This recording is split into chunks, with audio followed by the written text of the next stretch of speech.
What do I mean by a secular state and its religion? The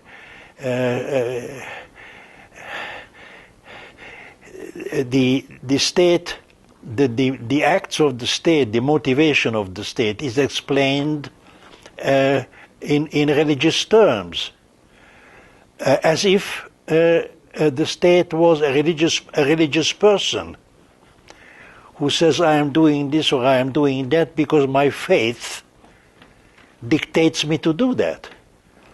And indeed, the particular religion that dictates the state to do what it is doing now is the religion of egalitarianism, which explains and motivates and colors many of the actions of the state. It makes ordinary, practical, opportunistic actions look like acts of religious faith, as if the state were doing what it is doing because it is its moral duty to do it. Because there's always a majority of people who have no interest in limited government, who have interest in expanding government. And in a system where collective decisions are taken by vote and not by influence or heredity or prior precedent or whatever else, but the decisions are taken by vote, which is the case in democracy, the majority wins. It is the majority interest for the state to expand, because by that wealth is transferred from the richer to the poorer, and the poorer are in the majority. And that's why limited government is extremely difficult to achieve. If there is no private property, decisions are taken by decisions are always taken, but if they're not taken by the proprietor, or there's no proprietor, then you have what is called an agency problem, that the decision will be taken not in the interest of those immediately concerned, but in the interest of the agent himself.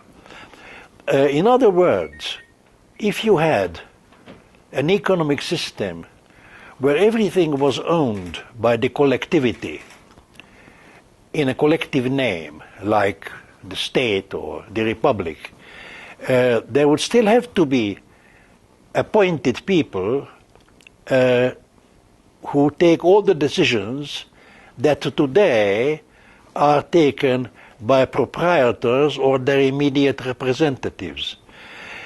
So these people who are now charged with taking the decisions, so much cheese should be produced tomorrow out of so much milk, and the price should be such and such, etc., etc. There are about 100 billion decisions to be taken.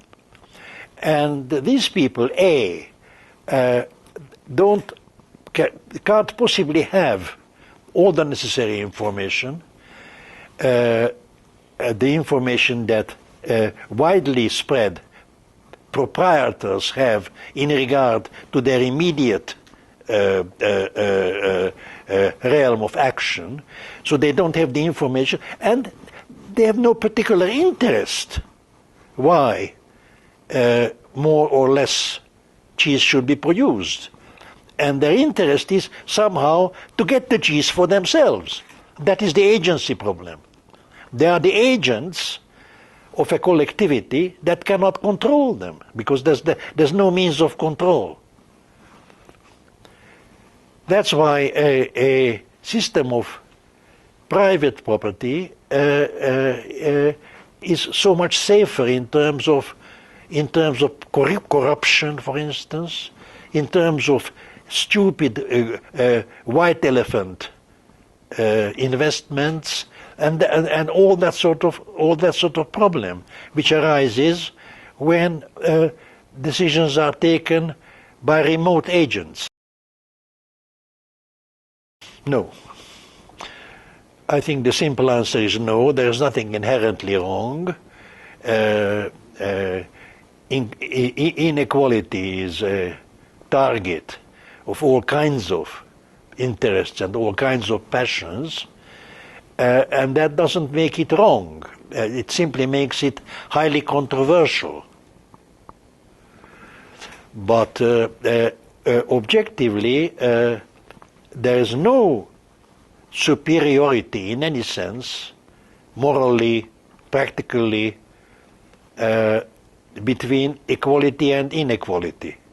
They have equal rank, and you can only judge, if you have to judge between them, on a case-by-case basis, on what is called on the merits. In this particular situation, inequality is best, or equality is best.